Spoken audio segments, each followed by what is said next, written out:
then they go to fruit. I do have a list of all the ones I grew. We can do a quick tour of that, I suppose. This, I suspect, just looking at its growth habit, is a cherry tomato called Blondkopfchen, German for blonde-headed child, something like that. I can come down here, I can show you a better one.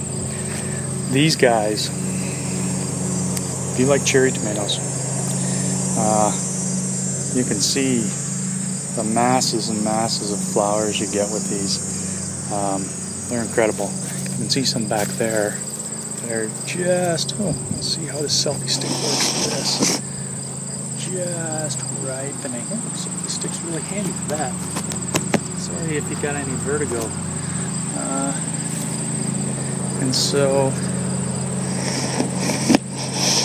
that's one of those varieties. This is actually my my cherry tomato bed. These are going to be, I believe, the black plum. You can just see one starting to ripen in there. And then I have respectively the black cherry and the white cherry. And I have a couple of examples over here, sorry for the neighbor's lawn tractor, of one that I do remember and have identified called Riesentraub, another German variety. You can see these ones aren't really growing true to form, but you can see they're a little, normally they're like a little heart-shaped tomato, as opposed to this, it's kind of butt-shaped, I guess. Well, I guess butt's kind of heart-shaped. Anyway, that's my cherry tomato patch.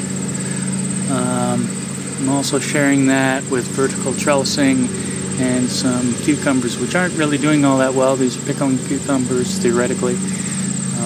But since there's not enough really for pickling, we're using them just as regular cucumbers right now. This bed also has green onion and large onion, and also, of course, a big herd of basil, which I believe has been helping me with bugs in this bed. Doing the same thing in the other bed. These are larger tomatoes, obviously. That is a mortgage lifter. These guys, I'm getting a little bit of cracking there, I don't like that. These, I believe, are black crim or black giant. These are one of my favorites. The stupus. These are awesome tomatoes. They grow like crazy. This guy I have yet to identify, as well as these guys. And you got these guys here. As I said, I said, you know, oh, that's my cherry tomato bed over there. This guy is a volunteer, as well as this guy way down front here. It's spilling out over the bed. It's another volunteer. I love volunteers. I'm actually thinking of growing one bed solely for volunteers, just getting a couple of good varieties. And sorry about that noise. And letting them go to seed year after year after year, and doing kind of a no-work tomato bed. Let's see how that works out. See, again, I've done the onion thing either side, so I've got onions on either side of this bed, and then basil in the middle, and I think sort of almost surrounding these with things that bugs don't like, really, is really helped me with the bug problem. Actually, I have some more tomatoes. You want to see them? Oh, what the heck, I'm running this show. So we've got some more down here. Again, more that I have to identify. That guy's looking really good in there. Where you see him? Oh yeah. And here's the oddest problem I've been having so far. You can see this great tomato plant. This is I believe the name is Aunt Molly German Green. But the problem I've been having with this is, you can probably see it right here. You see these flowers? This goes to flower and then the flowers just drop off. I have no idea why.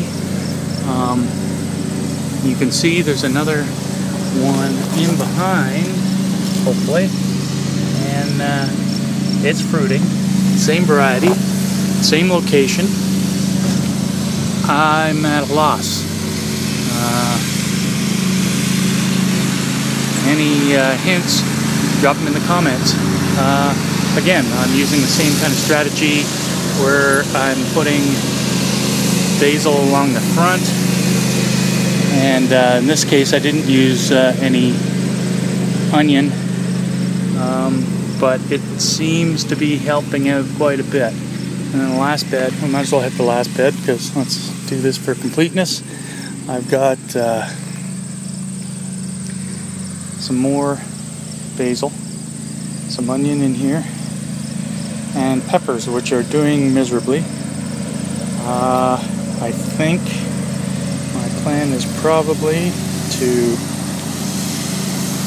yank some of these peppers and stick them in pots so I can bring them in for the winter. It is August 15th here today, and